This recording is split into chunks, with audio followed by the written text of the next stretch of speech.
Hello, my name is Winston Jackson, and this is for my final grade for my special education class of assessing learners with special needs.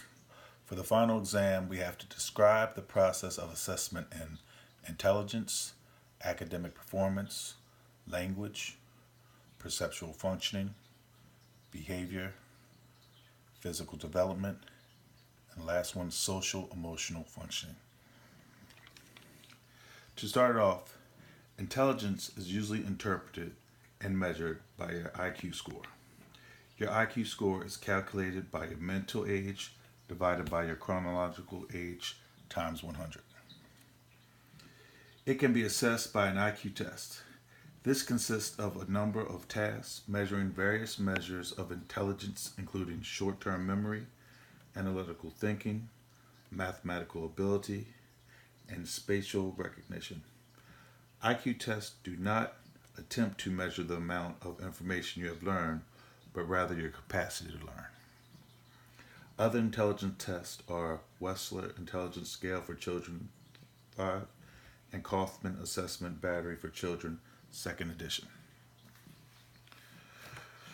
The second is academic performance. This is used in schools to measure what students have learned. They measure performances such as written language, math, reading, spelling, and science. Brief tests containing items that survey a range of skill levels, domains, or content areas are known as screening tests. These tests help educators determine a student's weak areas. The academic performance tests can be assessed by norm reference tests, which help educators make both eligibility and placement decisions. Examples of these tests are Woodcock Johnson 4, Kaufman Test of Educational Achievement 3, Peabody Individual Achievement Test 4, and Wechsler Individual Achievement Test 3rd edition. Third is the language assessment's main focus is language assessments. Its main focus is the assessment of first, second, or other language in the school. The assessments may include listening, speaking, reading, and writing. They are equally weighed, may be placed on the knowledge and proficiency. Next is perceptual functioning. Perceptual function is being able to distinguish the difference between perception and general intelligence. A way to test this is through AMPS, assessment of motor and process skills. After this, the behavior assessment.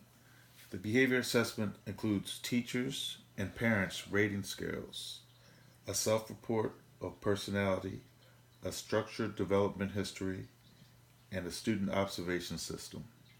It measures both clinical and adaptive dimensions of behavior and personality. Scales may be used individually or as a group. It has two purposes. The first purpose is to identify the purpose of the problematic behavior.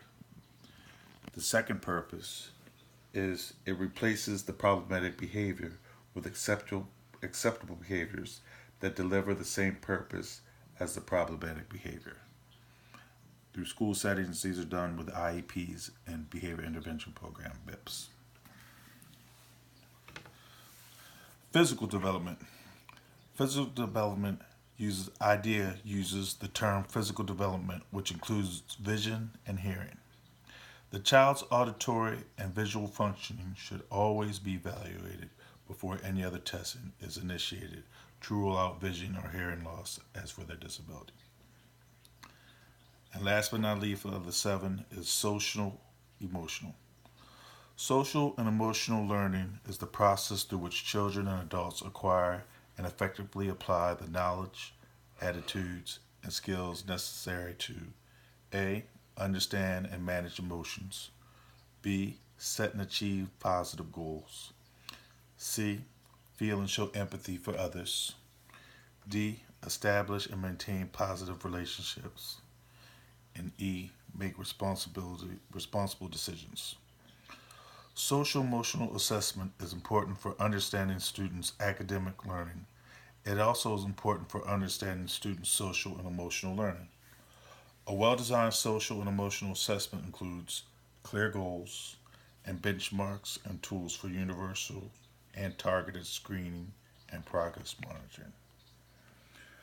Thank you very much. And my references for these assessments where I got my information, I did through verbal interviews with Elon Jackson, who's a reading specialist at Baltimore County Public School at Baltimore Highlands, and that was done on May 15th, 2018.